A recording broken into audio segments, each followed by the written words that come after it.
Во второй половине 50-х годов потребовалась замена большим субмаринам проекта 611, лодкам первого послевоенного поколения. В то время уже разворачивалось строительство атомоходов, но в отличие от американцев, сосредоточившихся на развитии атомного подводного флота, в СССР продолжалось строительство и дизель-электрических субмарин. Разработку нового проекта, получившего номер 641, возглавил Егоров, позже его сменил Дерибин. Лодка получила удобнообтекаемый корпус с небольшой седловатостью и заостренным форштевнем, улучшившим мореходность в надводном положении.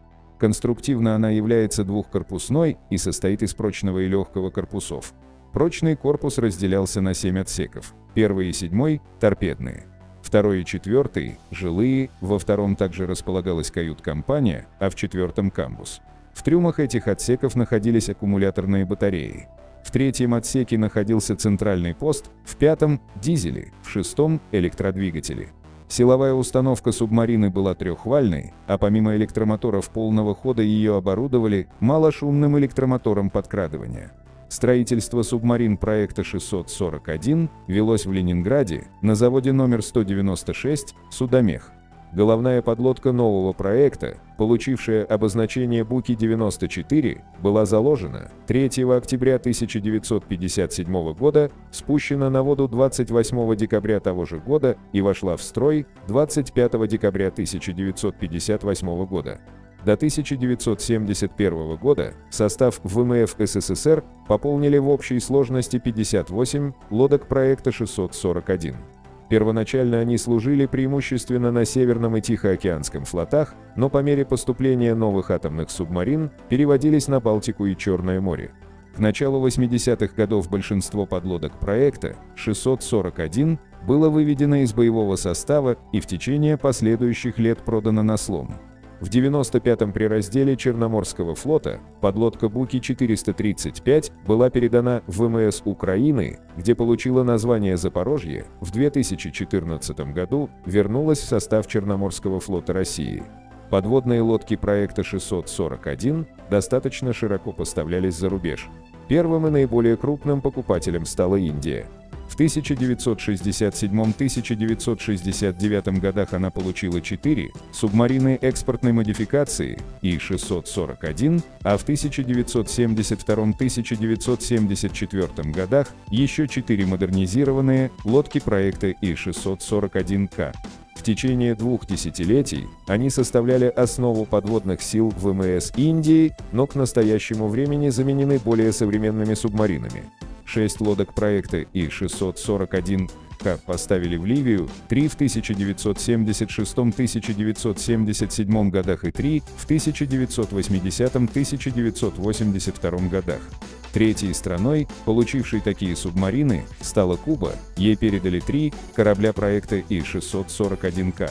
Таким образом, на экспорт построили 17 подлодок «Фокстрот».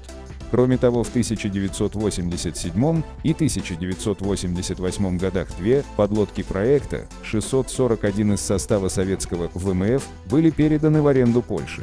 В настоящее время за рубежом уже не осталось в строю ни одной лодки этого проекта.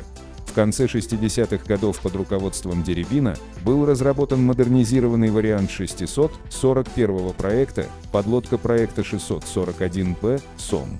Она относилась к промежуточному типу между дизельными субмаринами второго и третьего послевоенных поколений. Унаследовав от предшественницы схему силовой установки, субмарина получила обновленное радиоэлектронное оборудование, прежде всего гидроакустический комплекс и боевую информационно-управляющую систему. Лодку оснастили автоматизированными системами управления кораблем и его системами. Также внедрили комплекс мер по акустической защите. Легкий корпус был облицован противогидролокационным покрытием, звукопоглощающие покрытия были нанесены на фундаменты механизмов. Были существенно улучшены условия обитаемости. Пересмотрели состав вооружения, отказавшись от кормовых торпедных аппаратов и оставив лишь носовые. Был увеличен боезапас, а также установлено устройство быстрого перезаряжания торпедных аппаратов. Постройка лодок проекта 641Б велась в Горьком, ныне Нижний Новгород, на заводе «Красное Сормово». Головная лодка Буки-443 вошла в строй в 1973 году. До 1982 года построили 18 субмарин этого проекта. Большинство их списали в 1995-1996 годах. Формально в составе ВМФ России остается одна лодка проекта 641Б «Святой Георгий», бывшая Буки-380 «Горьковский комсомолец». Она входит в состав Черноморского флота, однако находится в небоеготовом состоянии. Лодки этой серии справедливо получили прозвище «Пахари океана». Чтобы поддержать канал, поставьте лайк и подпишитесь. Это очень поможет мне в создании новых видео. А мы увидимся в следующем видео.